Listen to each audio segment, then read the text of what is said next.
Uyu munsi Mwuka Wera yanyoboye kuri iri jambo niryo tugiye kuganiraho kuko ndi hano kugira ngo duterane imbaraga muri uru rugendo twatangiye.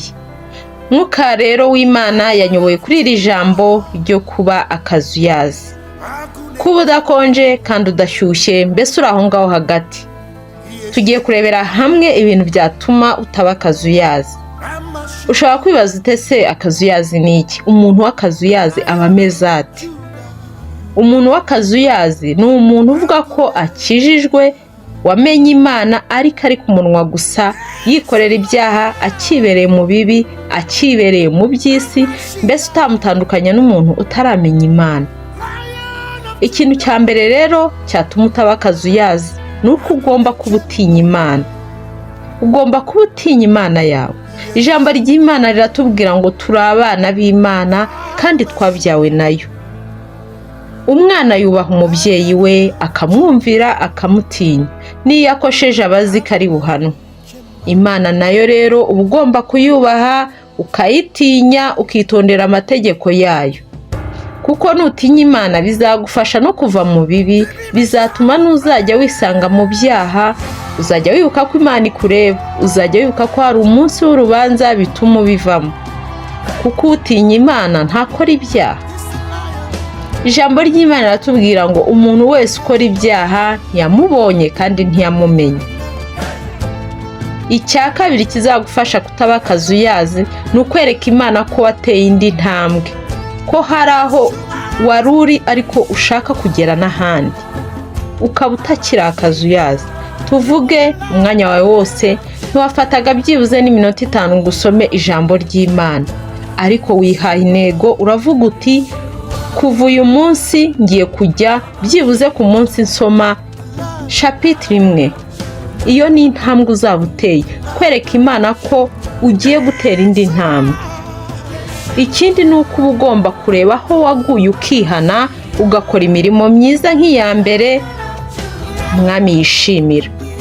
Ukarekera guhanga amaso ku by'isi, guhangayikishwa n'ibihisi irimo, gushyira imbere iby'isi, amafaranga, akazi, inshuti, umuryango wawe ndetse n'ibindi. Ukitandukanya nabyo, ukereka Imana ko uyifitiye inyota.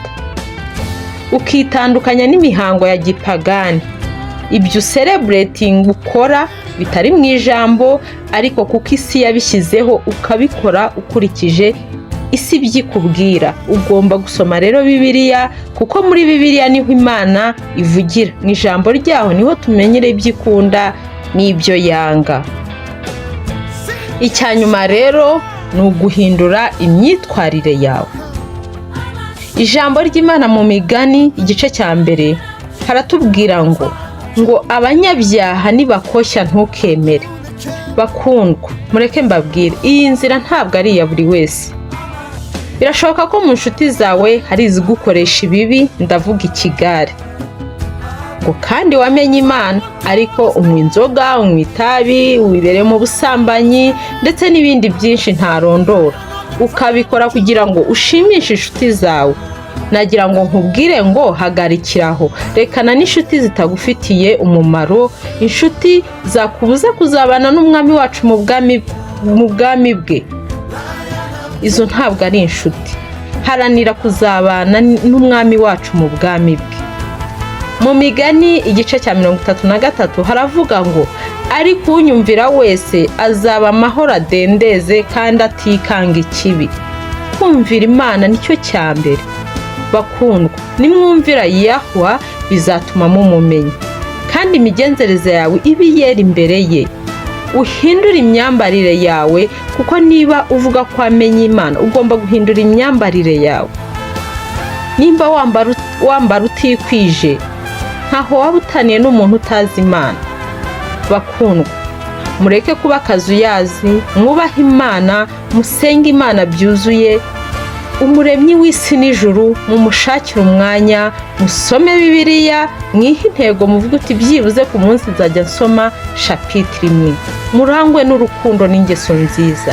Muve mu mwijima, mwitondera amategeko y'Imana uko yayategetse, kuko uvuga ko yamenye Imana yitondera amategeko ye ndetse n'ijambo rye.